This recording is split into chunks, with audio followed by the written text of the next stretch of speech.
අයිබන් කියලා පිළිගන්නවා ගේම් සුදු ෆුඩ්ස් ඉතින්. ඉතින් මම අද හදන්න යන්නේ ගැටපොළොස් සලාදයක්. මේ ගැටපොළොස් ගෙඩිය වල දන්නවා ගැටපොළොස් එක සාමාන්‍යයෙන් පොළොස් එකට වඩා ටිකක් අඩුයි. ඒක ගැට සයිස් පොළොස් ගෙඩියක් කඩලා ඒක අපි මේ වතුරේ තම්බනවා. ගෙඩිය පිටින් සෝදලා තම්බනවා. කහයි ලුණු පොඩ්ඩක් දානවා.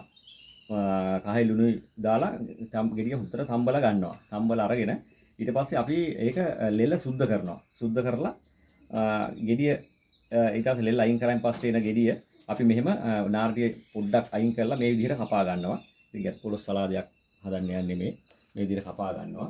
ඉතින් මම මේකට ආයි ලෑස්ති කරගත්තා. මේකට ලුණු බී ලුණු ටිකක් ලියා ගත්තා. කැරට් අලයක් හීනියට ලියා ගන්න පුළුවන්. අමු මිරිස් කරලා මේකට තක්කලි දාන්න පුළුවන්. තක්කලි ටිකක්. ඉතින් ඒ ටික අපි ඉස්සලා මෙහෙම ගන්නවා දානවා. ලුණු මිරිස් කැරට් අලයක් තක්කලි මෙතන තක්කලි දා ගන්න පුළුවන්. තක්කලි දාගෙන අපි මේක දෙහියඹුල් මිරි කරනවා. හොඳට දෙහියඹුල්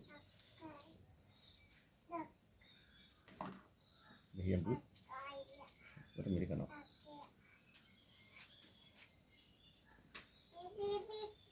ඊට පස්සේ මේකට දා ගන්නවා අපි ගම්මිරිස් කුඩු ස්වල්පයක් දා ගන්නවා. දෙයක් නැතුව ගම්මිරිස් කුඩු ස්වල්පයක් දා ගන්නවා. ඊට පස්සේ අපි මේකට දානවා ලුණු කුඩු අයරින් ලුණු කුඩු ස්වල්පයක් දා ගන්නවා මේකට.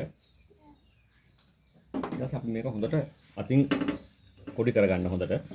මේක ලුණුයි හොඳට වදින්න මේ ලුණු පොඩි වෙන්න ඕන කැරට් එක උඩට ඇනෙන්න. ඊට පස්සේ මේ පොඩි කරගත්ත එකට අපි මේ ගැටපොළොස් එක ලියාගත්ත මේ ගැටපොළොස් එක මේකට එකතු කරනවා.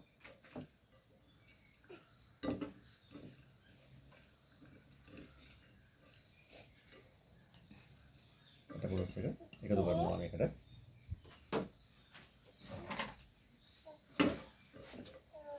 සලාදෙට එකතු කරගන්නවා. අපිට ලුණු ටිකක් මේකට නැහැමින් වැඩිපුර ලුණු ටිකක් දාන්න පුළුවන්. මේක තක්කල් ටිකක් දැම්මම රසත් ඉතින් වෙනස් වෙනවා. ලස්සනත් තියෙනවා. ඉතින් අපි එහෙම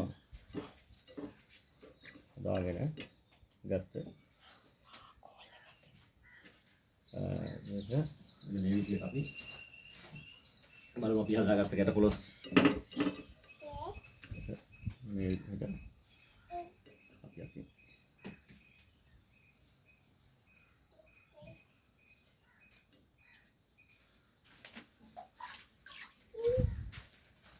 මෙන්න මේ විදිහට හදාගත්ත ගැටපොළොස් සලාදිය මෙන්න මේ විදිහට තමයි රසයි මේක. ඒ වගේම ගුණයි.